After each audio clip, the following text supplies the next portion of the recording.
नर्मदे रात्री कळालं नाही पण आम्ही कुठं राहिलो होतो बघा। हा नर्मदा मैयाचा तट हे बघा, सुंदर आहे ना। आणि आम्ही इथं राहिलो होतो बघा। नर्मदे हर आश्रम पूर्ण फुल झाला होता, लोक रोडवर राहिली होती अक्षरशः। म्हणजे शेवटी आम्ही परत आलो इकडं। त्या बाबाजींना आहे ना रिक्वेस्ट केली की आम्हाला होईल का सोय, तर त्यांनी छान म्हणजे सोय केली आमची। नर्मदे हर, नर्मदे हर या मैया आहेत। सकाळी सकाळी आम्हाला गरम गरम चहा दिला आणि हे बघा इथं व्यवस्था केली। हे त्यांचं घर आहे आणि इथं आम्ही सगळ्यांनी आसन लावले होते मस्त। आणि मैया जवळजवळ 15 ते 20 लोक होती इथं। हे बघा काय पाहिजे अजून आयुष्यात, हे सुख आहे। सुंदर। चला नर्मदे हर, नर्मदे हर, नर्मदे हर। आश्रयदाता सुखी भव, नर्मदे हर, नर्मदे।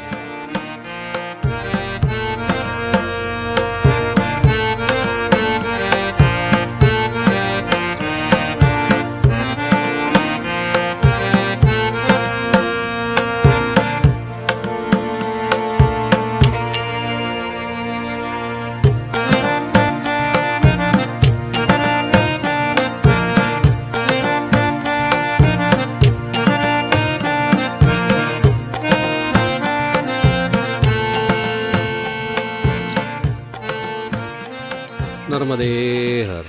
आता सकाळचे 8 वाजलेत आणि बघा हा आश्रम होता जो की फुल झाला होता। छोटासा आश्रम आहे, काय आहे त्याला आता संख्याच एवढी वाढली आहे परिक्रमावासींची। हे बघा सुंदर असं हे नर्मदा मैयाचं पाणी आहे।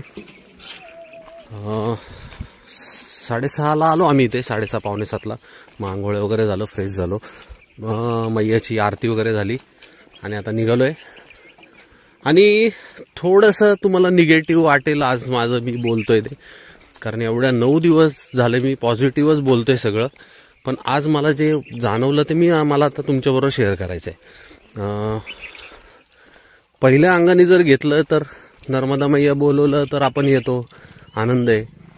पण जर दुसऱ्या बाजूने विचार केला तर इकडं आश्रमांची संख्या आहे ना नर्मदा परिक्रमेच्या खंडामध्ये, म्हणजे तटाच्या बाजूने असेल किंवा रोडचा तर मला माहितीच नाही। सो आश्रमांची संख्या कमी आहे आणि आश्रमांची कॅपॅसिटी पण खूप कमी आहे। तर माझं एकच निवेदन आहे की जर तुम्ही परिक्रमेला येताय तर 2-3 वेळा परिक्रमा करू नका। कारण त्यांनी काय होतं माहिती आहे का, आज मी आता एवढ्या आश्रमांमध्ये थांबतोय ना, तर अर्ध्याच्या वर लोक असे आहेत की ज्यांच्या 2 आणि 3 अशा परिक्रमा होतात आहेत, म्हणजे दुसऱ्या किंवा तिसऱ्या परिक्रमेला ते लोक आलेत। तर त्यांनी काय होतंय, खूप गर्दी वाढली आहे। म्हणजे आश्रमांची कॅपॅसिटी 50 लोकांची आणि तिथं जर 250 लोक गेले तर मग काय होणार, सोय होणार नाही ना कोणाचीच, सगळ्यांनाच प्रॉब्लेम होणार। तर आता मी ठरवलं होतं की मी कमीत कमी 2-3 वेळा तरी परिक्रमा करायची। यावेळेला अमृताबरोबर आलोय, पुढच्या वेळेला एकटाच यायचं, जेणेकरून थोडं मैया आणि आपल्याबरोबर संवाद होतील अजून जास्ती। आता तर होतोच आहे, पण ह्या बघा अशाच काही गोष्टी आहेत की मला ज्या वाटल्या म्हणून मी बोलतोय। मला कोणाच्याच भावना नाही दुखवायच्या, पण जी आत्ताची फॅक्ट आहे, जी परिस्थिती आहे, ती मला फक्त तुमच्यापर्यंत मांडायची होती। 9 दिवस आपण किती सुंदर सगळं नाही का, जो निसर्ग आहे, म्हणजे परिक्रमेमध्ये जे काही गोष्टी मला डोळ्यांनी दिसतात आणि मैया मला आदेश देते किंवा थोडं इन्स्पायर करते असं म्हणा की हे शूट करायचंय, हे करायचंय, मी काहीच करत नाहीये, मैया सगळं करून घेते। कारण मी घरून जेव्हा ठरवलं होतं की मोबाईलही आणायचा नाही, पण हे सगळ्या गोष्टी मैयाच करून घेते। सो मला ज्या गोष्टी आज जाणवल्या एवढ्या 9 दिवसात काय काय होतात आहेत आश्रमांमध्ये, एवढी तुफान तोबा गर्दी होतीये तर मला एवढंच फक्त सांगायचं आहे की आपण या आश्रमांवर आपण खूप लोड देतोय. सो माझ्या हिशोबाने तरी मला जरी वाटतंय असं, म्हणजे माझ्या बुद्धीला जे पटतंय ते असंच पटतंय की आयुष्यात एकदाच परिक्रमा करा. मैया बोलवती तर मग दुसऱ्या वेळेला जेव्हा बोलवेल मैया तेव्हा आश्रमांमध्ये येऊन सेवा करा परिक्रमावासींची. एवढंच माझ्या तरी बुद्धीला ते असं वाटतंय. नर्मदे हर. चला, हे ना ॲक्च्युली मैयाचं पाणी आहे ना बॅकवॉटरचं आहे. कुठली तरी नदी येऊन मिळते बघा इथं, ही नर्मदे हर. चला जाऊ आता बरोबर. आज प्रयत्न आमचा आहे लखनगिरी महाराजांचा आश्रमात पर्यंत जायचा.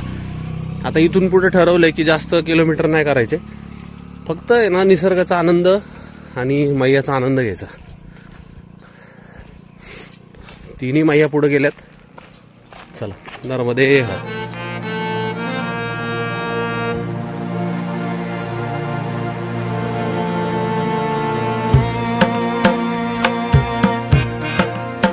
नर्मदे हर. भयंकर अशी चढाई सुरू झाली आहे आणि आम्ही चाललोय. चांगला चढ आहे. हे बघा मैया, आढाव मैया आणि सुमन मैया पुढे आहेत. हे बघा मस्त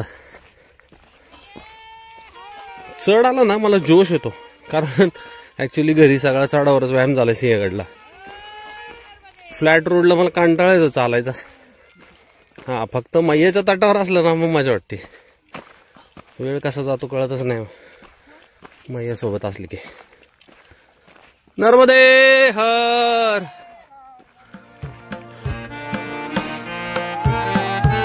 नर्मदे हर.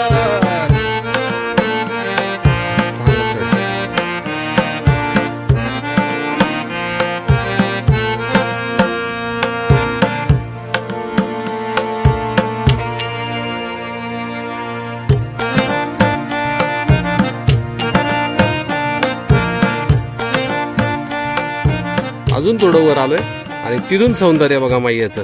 हा हा हा हा हा, एकदम भारी, एकदम भारी. स्वर्ग सुख.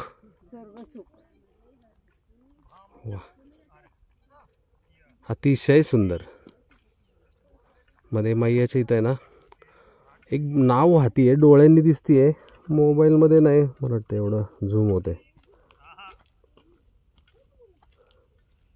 हा, हे बघा इथे.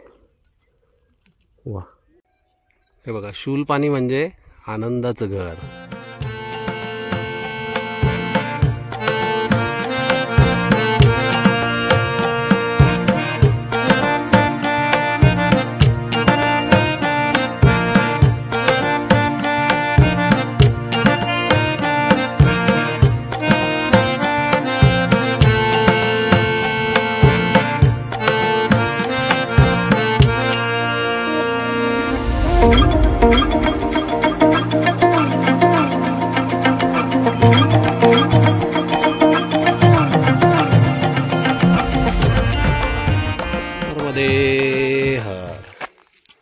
शूलपाणीच्या एवढ्या उंच डोंगरावर ही छोटीशी नदी आहे का ओढा आहे मला माहीत नाही, पण शेवाळ बरंच आलंय.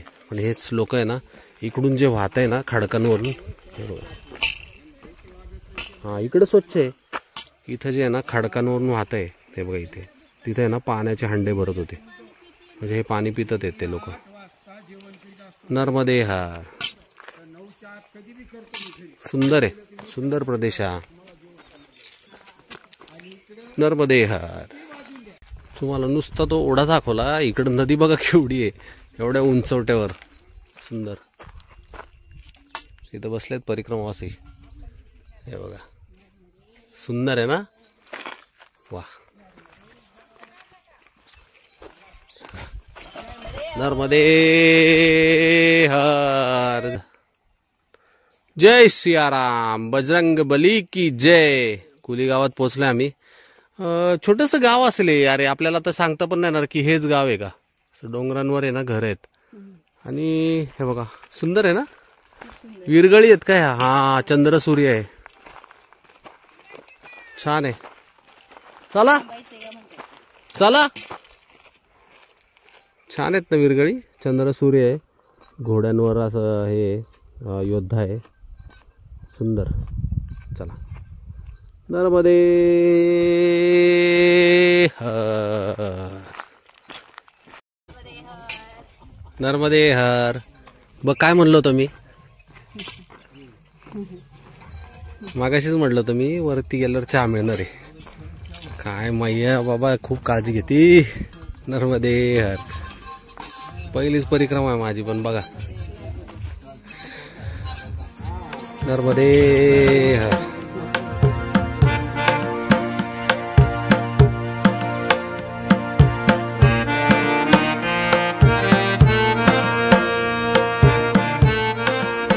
नर्मदे हर. बघा ना कसे टेकड्यांवर आहे ना छोटी छोटी घरं आहेत. एकदम छोटी छोटी आहेत. गावच वाटतं तिथं.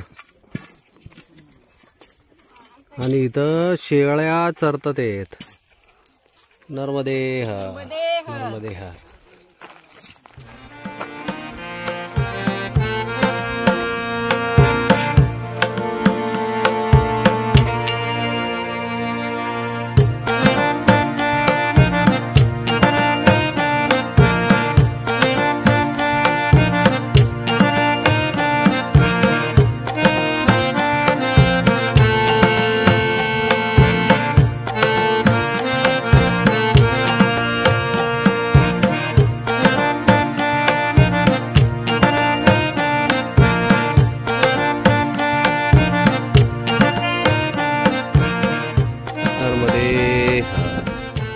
वर चढून आलोय आता. मोठ्या मोठ्या टेकड्या आणि संत लखनगिरी महाराज आश्रम, अन्नक्षेत्र घुंगसा. इकडे आता चाललोय. श्री संत लखनगिरी महाराजांचं आहे ना खूप कार्य इथे. पहिले कुली गावात आहे ना लुटायचे. ॲक्च्युली कसं असतं माहिती का, अज्ञानी असतात. सुरुवातीला माहीत नसतं की हे लोक कोण आहेत, कशासाठी चाललेत. म्हणजे परिक्रमा करणाऱ्या लोकांना लुटायचे. आणि लुटायचं असे लुटायचे की कपडे पण नव्हते ठेवत माहिती का. एवढे वाईट हे करायचे, मारहाण व्हायची. मग लखनगिरी महाराज आहेत ना श्री, ते इथं आले. त्यांनाही त्रास दिला त्यांनी सुरुवातीला तिथल्या लोकांनी. पण नंतर मग त्यांनी जे कार्य केलं इथल्या लोकांसाठी, मग ते हळूहळू ती लोक मग सगळ्याच लोकांची सेवा करायला लागले. म्हणजे होते परिक्रमावासी जे जातात ना त्यांची ते सेवा करतात आता. म्हणून त्यांचं कार्य खूप थोर आहे. नर्मदे हर.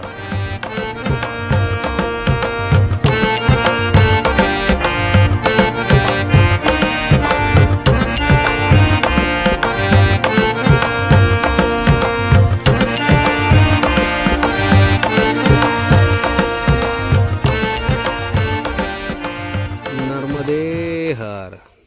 काय दिसतंय तुम्हाला, कशाची आठवण येते वाटतंय ना.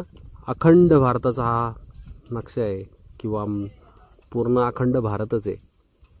नर्मदे हर. आणि मैयाचा नुसतं दर्शनाने आहे ना असली गार वाऱ्याची झुरूक आली. पूर्ण अख्खा डोंगर, एवढे डोंगर चढ उतार केले आम्ही. आता थोडा हरत असेल, सॉरी, पळतच उतरलोय की बॉडी एवढी गरम झाली होती, हिटअप झालं होतं. सो मैयाच्या नुसत्या दर्शनाने अशी गार वाऱ्याची झुळूक आली. सगळेच सुखावलं आम्ही. ते बघा वारं सुटले मस्त, थंडगार वारं आहे. चला अजून एक 2-2.5 किलोमीटर आहे आश्रम. चला. नर्मदे हर आहे बघा, इथून क्लिअर दिसते.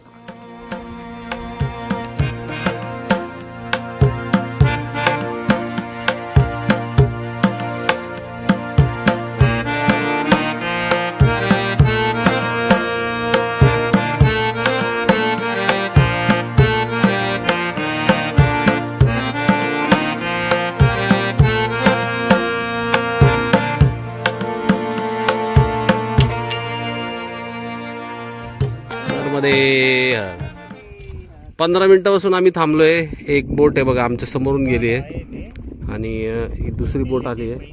आणि आता लखनगिरी श्री संत लखनगिरी महाराजांच्या आता आश्रमात आम्ही चाललोय. नर्मदे हर, नर्मदे हर. नर्मदे हर, नर्मदे हर, नर्मदे हर. चला आता बोट मध्ये बसलेलो आहे आम्ही आणि चाललोय आता.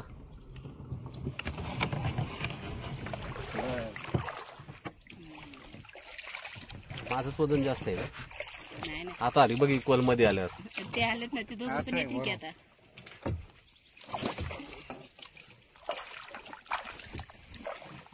भैया सेफली लेके जाऊंगा ना. उनका अंदाज फेल नहीं होगा. ना अंदाज कुठले ना उधान काही, कुठे जायचे याचे भान नाही. बरोबर आहे. नर्मदे हर.